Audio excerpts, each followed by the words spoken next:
Hi, here's a new topic, structure determination. You might have wondered how all those complex molecules, like protein molecules, for example, how is it that we determine the structure of those molecules? Well, one of the ways is nuclear magnetic resonance spectroscopy. That's what this stands for, nuclear magnetic resonance spectroscopy.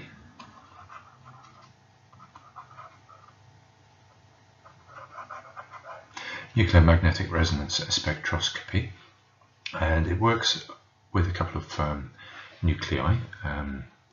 So a hydrogen nucleus that is protium, so that's written like this. The normal hydrogen atom, that is, has a nucleus that has a certain property. It's called spin half, and the other nucleus that has that property is the isotope of carbon, that is carbon-13. Most carbon is carbon-12, but about 1% of the carbon that exists on the planet is carbon-13. And the thing about these nuclei is that they have odd mass numbers, and that gives them this property of spin half, which allows NMR to work. So in this first video, we're going to have a general look at NMR, and then we've got proton NMR to look at, which is when you look at the hydrogen atoms in a molecule, and then we've got carbon-13 NMR to look at, which is, as you might expect, when we look at the carbon atoms in a molecule. And together, and also in conjunction with infrared spectrometry, then you can put together quite an accurate, in fact, a very accurate picture of what a molecule looks like and what its structure is. Okay, with nuclear magnetic resonance spectroscopy, there is some background science that is useful to understand. Most of the exam questions, possibly all of the exam questions, are on how to structure a molecule. So you'd be using spectra to work out what the molecule looks like, or in reverse, you could be given a molecule and asked what the spectra would look like. So this video is on the preceding science that allows you to understand that. And there's a couple of topics involved. The spinning nuclei create magnetic fields. There's a statement that I want you to understand. And then there's a concept called chemical shift, which is how we differentiate between bits of a molecule. So let's start with the first one: spinning nuclei create magnetic fields. So let's imagine we've got a nucleus, possibly one of these hydrogen or carbon-13 nuclei. Let's characterize it by a sphere with a positive charge. Nuclei have positive charges, and the thing about nuclei is that they spin. They spin around an axis, and it's the axis that I've drawn there. And let's try and illustrate the spin with that sort of curly arrow there. And so the thing about spinning electric charges is that it creates a magnetic field, and that magnetic field interacts with the external magnetic field, which could be the Earth's magnetic field, or it could be the magnetic field that you apply to it, as in an NMR spectrometer. So if in the spectrometer you apply a magnetic field that's in the same direction, so this is the external magnetic field,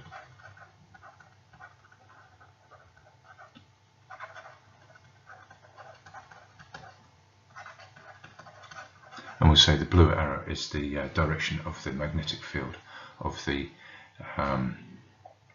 nucleus. Then you can see they're aligned, and this is what you call the low energy state, or the alpha state. So this is the alpha state of that nucleus, and that's low energy. Right, the two magnetic fields are aligned. Now let's say you grabbed hold of that nucleus and you turned it 180 degrees. All right, so you get that nucleus, you turn it 180 degrees, and so its magnetic field is now going in this direction. But your external magnetic field is still going in the same direction. So your external magnetic field is still going in the same direction, like so, in which case your nucleus's magnetic field is now opposing the magnetic field of the NMR spectrometer, and you've had to put energy into that nucleus to turn it 180 degrees because it wants to be aligned, and so this is called the high energy state, the beta state. So it's the beta state and it's high energy. You've had to imagine it's a little magnet. If you want to make the magnet go opposite to the direction of the Earth's magnetic field, you actually physically have to grab it and turn it, don't you? And you've had to put energy into that magnet, just like we've put energy into this proton to make it turn around. And so we could represent that different energy state on an energy profile diagram. So let's do that in a new color. So if we have energy on one axis, doesn't really matter what's the other axis, and let's say this energy level, so this is energy increasing. So this line that we've got down here, let's call that the energy level that the nucleus has in the alpha state, and the higher energy state, the beta energy state, which is directly opposed to the external magnetic field, is going to be higher, and we could represent that energy level like that. In which case there's going to be an energy difference, isn't it? There's going to be energy difference that's particular to this particular nucleus. And there is a formula for energy. It's E equals hf, or h mu, where E is energy, obviously, h is Planck's constant. So I'm just going to write constant. Okay, I'm going to write Planck as well. I think it's CK, Planck's constant. And F is the frequency. So frequency of what? Well, as it turns out, that the frequency of energy, so that's electromagnetic waves, the frequency of the energy that corresponds to this energy gap between alpha and beta happens to lie in the radio section of the electromagnetic spectrum. And so we could shine radio waves at this proton, and when it gets to this particular frequency, let's call this F1, when it gets to that frequency, the nucleus absorbs that energy from the radio wave, flips around, and is opposed to the magnetic field that we've applied to it. So that particular frequency of radio wave has been absorbed, and we can notice that with a detector that this particular nucleus has absorbed a particular frequency of radio waves, and we might take note of that because a different nucleus will absorb a different frequency of radio wave, and therefore we can differentiate between those two nuclei. So that's basically how it works. You're not examined on that. This is just for interest, but hopefully it was interesting. And there's another concept that we need to be familiar with before we go much further, and that is this concept of chemical shift. And chemical shift, as it says here, is a measure of the energy absorbed by a nucleus, and this is how we differentiate between different bits of a molecule. So let's illustrate this by going back to our proton. So we have a proton, it's spinning round and creating a magnetic field. Like so, we apply with our spectrometer a external magnetic field, and the two interact. Okay, so in its alpha state it's like that, like I've drawn, and in its beta state it's opposite, and the energy difference is what we absorb. It's the energy of the radio wave that it is absorbed, right? And let's call that energy difference delta E, for example. Okay, so let's draw our little energy little diagram with a slight difference this time. We'll call this delta E, which is the energy difference between the alpha and beta states that I've drawn here. Okay, and so let's, for the proton, that energy difference, let's draw it up there. You'll see why I've drawn it up high in a second. Now, okay, so that's a bulk proton, a proton without an electron in it. Let's do a hydrogen atom, which has got an electron. So let's characterize the electron like so. And just as before, that's going to have some spin to it. So it's going to spin around there, and it's going to create its own magnetic field. And that magnetic field is going to interact with the external magnetic field I've drawn in red. But because the electron, which is negative, shields some of the positive charge and from the external magnetic field, the interaction between the magnetic field of this hydrogen atom, this light blue one, and the external magnetic field is going to be less because of that electron doing the shielding business. Okay, so why don't I just characterize that with a dotted line like so, and we could put that energy level, let's put that there.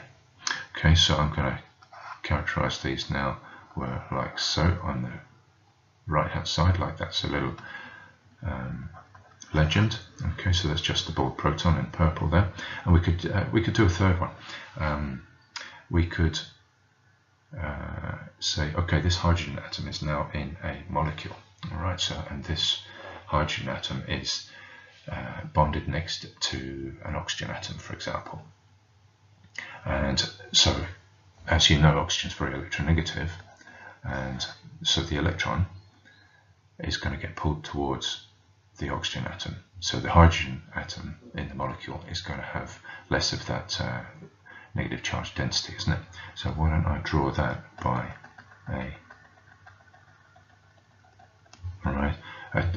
it's supposed to be a circle, so that electron is still somewhat by the hydrogen atom, but it's, some of that charge density, it spends a good chunk of its time next to the oxygen atom that it's bonded to. Okay, so less shielding is going to happen here, isn't it? Less shielding is going to happen here. So it's, when it spins, its magnetic field is going to be, let's try it like this instead. All right, so it's not bald like the original proton was. It's not fully shielded like the light blue atom was, but it's got some negative shielding going on, but not much. Okay, so that's going to be our intermediary situation, isn't it? So that's our hydrogen atom in a molecule that where the hydrogen atom is bonded to something like an oxygen or nitrogen or something that's going to draw electric charge away from it. So you can see that the delta E, which corresponds to, so this corresponds to the radio wave frequency, the radio wave frequency that is absorbed by the atom in 3 different situations. So that's chemical. So a chemical shift is this measure of the radio wave frequency put into decent units, measured in ppm. So ppm, and that allows us to differentiate. Here we've got 3 different hydrogen situations. We've got a proton, we've got a atom, and we've got an atom that's bonded to a oxygen in a molecule. So we've differentiated between three different hydrogens, and we measure that by chemical shift in parts per million. So then, of course, what happens to make this useful is that scientists draw up a database of all the chemical shifts of all the hydrogens in all the different environments that they may exist in. And that database can be summarized in a table, such as this one here.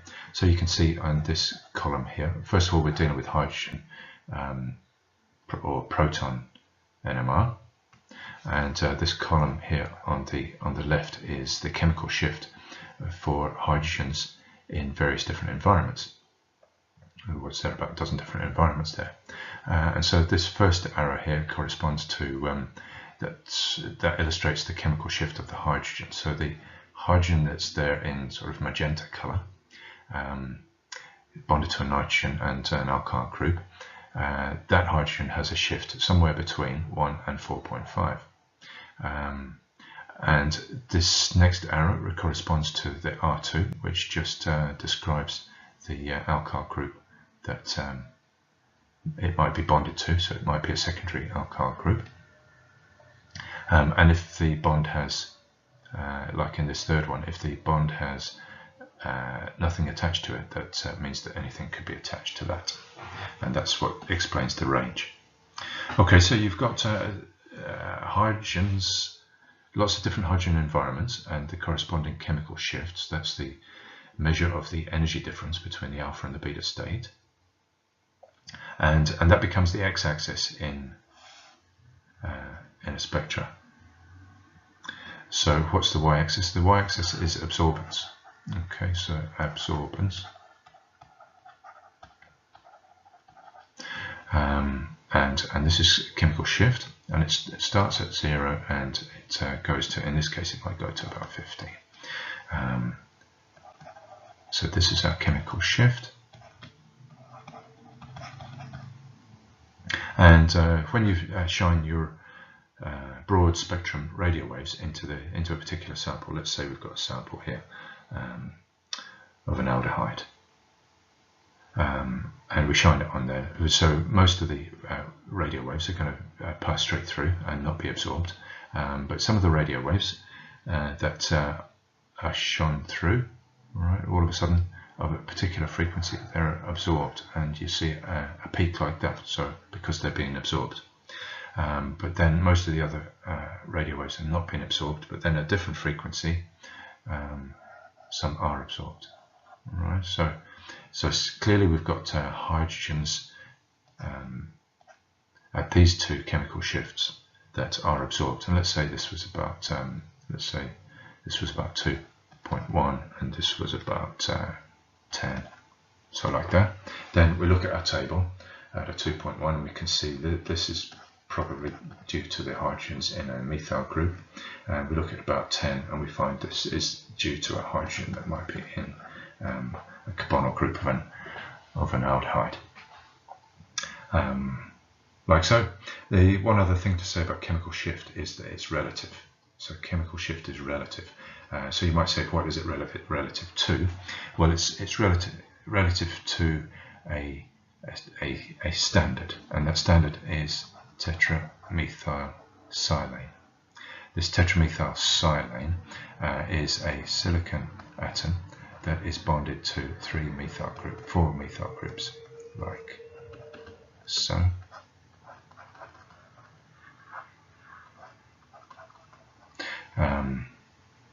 So that's like the solvent, and the hydrogens in here, because obviously look, you've got 12 hydrogens here, they're going to absorb some radio waves themselves, and so the absorbance of the frequency that these hydrogens absorbed is given a chemical shift of 0.